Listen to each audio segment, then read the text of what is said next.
5 recettes à la une, ça sent déjà bon. Bonjour, aujourd'hui nous vous présentons un pudding de chia aux fruits d'hiver. C'est une recette très facile à faire et qui permet de finir le repas de façon légère, fraîche et surtout très saine. Pour ceux qui ne les connaissent pas, les graines de chia proviennent d'une plante de la famille des sauges et sont donc un ingrédient bien connu des peuples amérindiens qui les consomment depuis toujours. Leurs acides gras riches en oméga 3 sont insaturés. Elles sont donc peu caloriques et nourrissantes. Une des stars des menus allégés végétariens actuels. C'est une recette qui en plus est très jolie avec sa présentation en verrine et vous permet toute la créativité que vous voulez en choisissant tous les fruits que vous pourrez avoir sous la main. Enfin, elle peut être préparée à l'avance, ce qui n'est pas la moindre de ses qualités. Voici les ingrédients.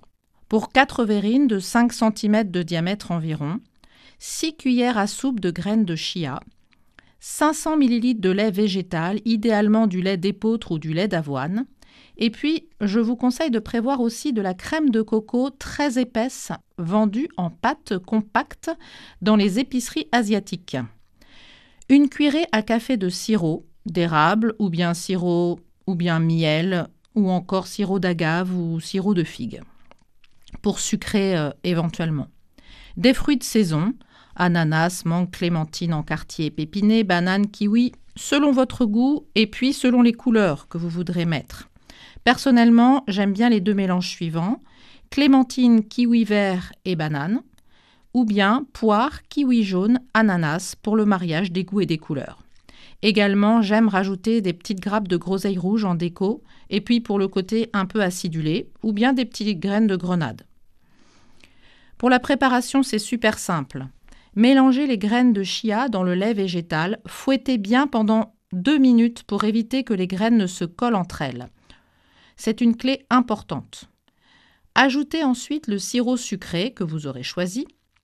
Versez dans les verrines et attention, ne les remplir qu'à moitié ou maximum les 2/3 car il faudra d'une part laisser les graines de chia prendre leur ampleur parce qu'elles vont gonfler au contact du liquide. Et puis ensuite, n'oubliez pas, il faudra rajouter les fruits. Réservez au frais au moins pendant 4 heures.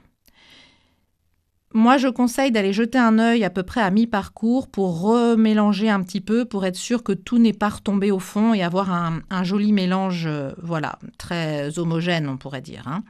Si vous souhaitez une consistance très épaisse, vous pourrez rajouter une cuillerée à café bombée de crème de coco, dont on parlait tout à l'heure. Attention, une crème de coco bien compacte. Et au bout d'1 heure de repos, vous pourrez également rajouter des petites graines de chia si vous trouvez que votre mélange est un petit peu trop liquide. Et vous mélangerez à nouveau délicatement cette fois. À vous de doser selon vos goûts. Moi, j'aime bien quand c'est plus épais, d'autres préfèrent quand c'est plus liquide. Avant la dégustation, ajoutez vos fruits de saison sur le dessus avec une jolie déco. Et puis, pourquoi pas, quelques petits fruits secs comme des abricots coupés en lamelles ou bien des petits morceaux de noix ou des noisettes. Et voilà, c'est prêt. Alors, bonne créativité et bonne dégustation. C'était 5 recettes à la une, à réécouter sur radiofidélité.com.